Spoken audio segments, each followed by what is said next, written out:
এই পৃথিবীতে হাত ধরে টানার মতো মানুষ থাকুক বা না থাকুক, পা ধরে টানার মতো মানুষের কোনো অভাব নেই। সঙ্গ দেওয়ার মতো মানুষ থাকুক বা না থাকুক, সমালোচনা করার মতো মানুষের কোনো অভাব নেই। হ্যাঁ, আমাদের আশেপাশে এমনও কিছু মানুষ আছে তারা সমালোচনা করতে অধিক পছন্দ করে। আমাদের আশেপাশে এমনও কিছু মানুষ আছে যাদের অন্যের সুখ সহ্য করার ক্ষমতা অনেক কম। এই দেখো না, স্বামী সন্তান নিয়ে বিদেশের বাড়িতে পড়ে আছি একটু সুখের মুখ দেখবো বলে, কিন্তু ভগবানের এমনই লীলা খেলা, সুখ কাকে বলে আজ পর্যন্ত সেটা দেখাই মিলল না। কালকে পরের শরীরটা ভীষণ অসুস্থ ছিল, আজও ভীষণ দুর্বল, কোনো কিছুই খেতে পাচ্ছে না। আমি এত করে বললাম অফিসে যেতে হবে না, কিন্তু ওনার মুখে একটাই কথা, আমি যদি একদিন অফিসে না যাই তাহলে বাড়িতে বাজারঘাট কোথা থেকে আসবে আর আমরা কি বা খেয়ে থাকবো। এত কষ্ট করে আমরা এখানে আছি, ছোট ছোট দুটো বাচ্চা, স্বামী অসুস্থ, তারপরে প্রতিদিন আমাকে এত কাজকর্ম করতে হয়, কোনো সময় একদণ্ড বসে থাকতে পারি না। হ্যাঁ, তোমরা বলতেই পারো তুমি কি কাজ করো। যে মহিলা বাড়ির কাজকর্ম থেকে শুরু করে ঘরের বাইরে সব কাজ একা নিজে হাতে সামলাতে হয়, তার উপরে কত প্রেশার পড়ে, যারাই কাজকর্ম করে একমাত্র তারাই জানে। আমার বর কিন্তু অফিসে থাকে, তার সঙ্গে বাড়ি কাজকর্মও করে, তবে বাড়ি থেকে অফিসটা অনেক ডিস্টেন্সে, ওই জন্য আমার যে কাজটা বাড়ির কাছাকাছি আছে বা যেই কাজটা খুবই জরুরি আমার নিজে হাতেই করতে হয়। তো সবকিছু তো আর ক্যামেরাতে আর কি বন্দি করে তোমাদেরকে দেখানো হয় না। বাড়িতে যেসব কাজকর্ম করি সেই সবগুলো তোমাদের সঙ্গে তুলে ধরার চেষ্টা করি। এই যে ইউটিউব বলো বা ফেসবুক, যেখানে আমি ভিডিও বানাই, এসব একমাত্র আমার একটা নেশার কারণে, জানো তো।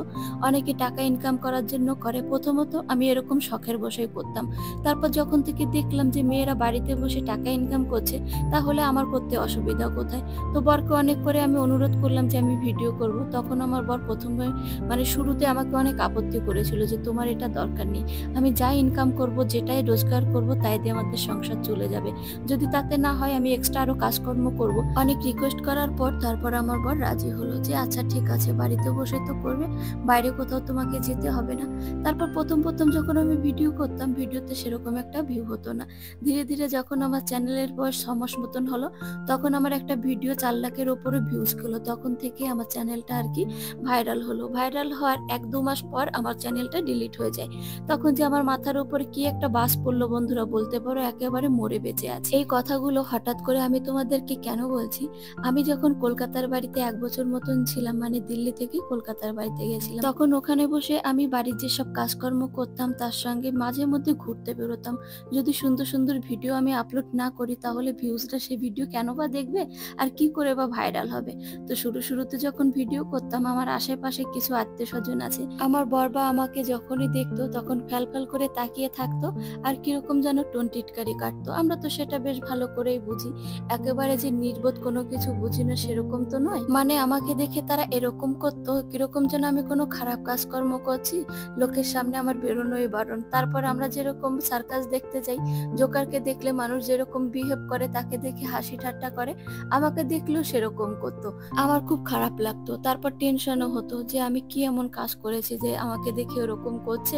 তবে মাঝে মধ্যে আমার বড় আমাকে বোঝাতো যে তুমি যেটা করছো সেটা করো না, তুমি যদি ঠিক থাকো তাহলে বাইরের লোক কে কি বললো তাতে আমাদের কিছু যায় আসে না। তাই এমন কোনো ভুল ধারণা মনের মধ্যে রাখতে নেই যে সকলে তোমার খুশিতে খুশি হবে, এমন কোনো ভ্রান্ত মনের মধ্যে রাখতে নেই যে সকলে তোমার আনন্দে আনন্দিত হবে, এমন কোনো ভ্রান্ত ধারণা মনের মধ্যে রাখতে নেই যে সকলে তোমার ভালো চাইবে।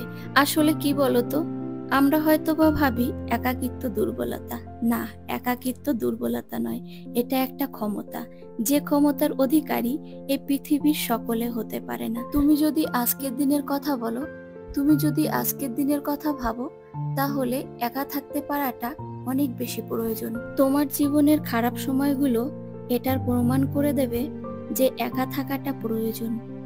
তার কারণ কি জানো? কারণ তুমি যদি একা থাকতে পারো, তুমি যদি একা একা খুশি থাকতে পারো, তাহলে এই পৃথিবীর কেউ তোমাকে দুঃখী করতে পারবে না, এই পৃথিবীর কেউ তোমার মন খারাপের কারণ হতে পারবে না। সময়ের সাথে সাথে তুমি সমস্ত কিছু বুঝে যাবে।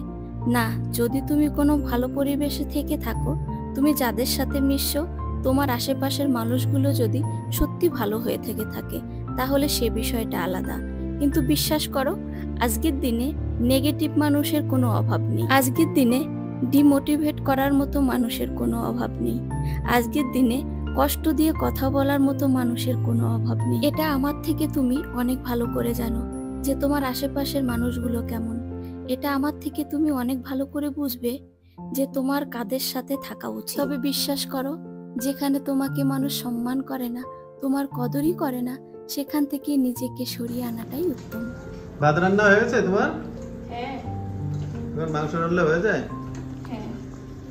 মাংসের কত বড় বড় পিস রেখেছো সাথে? কেন? দেখো একটা লেগ পিস কত বড়।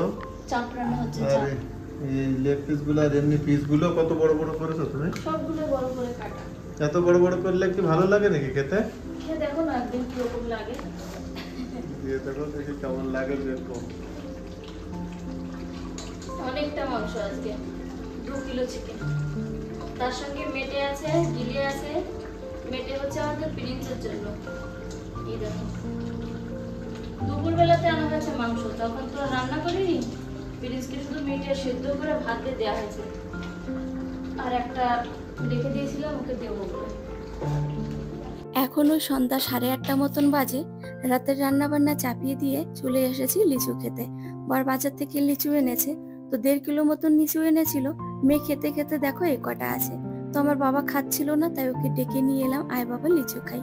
লিচুগুলো খুব মিষ্টি, জানো কলকাতার লিচু যেরকম হয় ঠিক সেরকমই। তো এখান থেকে আমি 2টো লিচু খেয়েছি, আর খাবো না। বেশি ফ্রুট আমার এমনিতে খেতে ইচ্ছা করে না। এখন লিচুগুলো ডাল থেকে ছিঁড়ে ছিঁড়ে বাটির মধ্যে রেখে দিচ্ছি। এর মধ্যে একটুখানি ঠান্ডা জল দিয়ে ফ্রিজের মধ্যে রেখে দেবো, তাহলে লিচুর খোসাগুলো করকরা বা শক্ত টাইপের হবে না। আর জল দিয়ে যদি রাখা হয় তাহলে রসারও থাকে, খেতে বেশ ভালোই লাগে। প্রিন্স দেখো দাদাকে লিচু খেতে দেখে চলে এসেছে লিচু খেতে। প্রিন্স বাবুকে একটুখানি লিচু দিলাম, দেখলাম বেশ ভালোই খেয়েছে। এদিকে আমার রান্না বান্নাও কমপ্লিট হয়ে গেছে। আজকে বেশি কিছু রান্না হয়নি, দুপুরে বেশ অনেক কিছু রান্না বান্না হয়েছিল। তো রাতের বেলাতে অত কিছু রান্না করলে কে বা খাবে? দুপুর বেলার আমের টকও রয়েছে, ওই জন্য শুধু মাংস রান্না করলাম। আজকে একটু অন্য রকমের মাংস রান্না করেছি, যেরকম ওই চিকেন চাপ রান্না হয় না, ঠিক সেরকম করে। এখন দেখো সবকিছু সাজিয়ে গুছিয়ে আমরা খেতে বসে গেছি। আমের টক, কষা মাংস, গরম গরম ভাত। তবে বন্ধুরা একটা জিনিস মিসিং আছে, তোমরা বুঝতে পারছো? স্যালাড। বরকে যে বাজার থেকে আমি শশা আনতে বলবো সেটাই ভুলে গেছি, কিন্তু আমার আর পেঁয়াজ কাটতে ইচ্ছা করছে না। বেশিরভাগ দেখবে আমি রাতের বেলাতে যখন ভাত খাই বা মাংস কোনো কিছু খাই, তখন তার সঙ্গে পেঁয়াজ অবশ্যই থাকেই থাকে। রান্না বান্না করে এতটা ক্লান্ত হয়ে গেছি, আর ইচ্ছাই করছে না পেঁয়াজ কাটতে। আমার বরের শরীরটা এতটাই খারাপ, কোনো কিছু খেতে পাচ্ছে না, এখনো খাবে না বলছিল। তো জোর করে টেনে নিয়ে এসেছি যে এসো না কটা খেয়ে নাও। দিনের পর দিন যদি এরকম না খেয়ে থাকো তাহলে তো দুর্বল হয়ে যাবে। তারপর ওনার আবার আক্কেল দাঁত উঠছে, দাঁতের গোড়া ফুলেছে আর ভীষণ ব্যথা, কোনো কিছুই চাবাতে পারছে না। তো চলো বন্ধুরা আমরা খেয়ে নিই। তোমরা যে তোমাদের মূল্যবান সময় নষ্ট করে আমার ভিডিওটি দেখেছো, তাই আমার তরফ থেকে আন্তরিক প্রীতি, অনেক অনেক ভালোবাসা। এভাবে আমার পাশে থেকো। আর হ্যাঁ বন্ধুরা, তোমরা কে কোথা থেকে আমার ভিডিওটি দেখলে কমেন্টে জানিও, তাহলে আমার খুব ভালো লাগবে। আজকের ভিডিওটি এই পর্যন্ত, দেখা হচ্ছে পরবর্তী নতুন আর একটি ভিডিওতে। ততক্ষণ তোমরা সবাই ভালো থেকো, বাই বাই।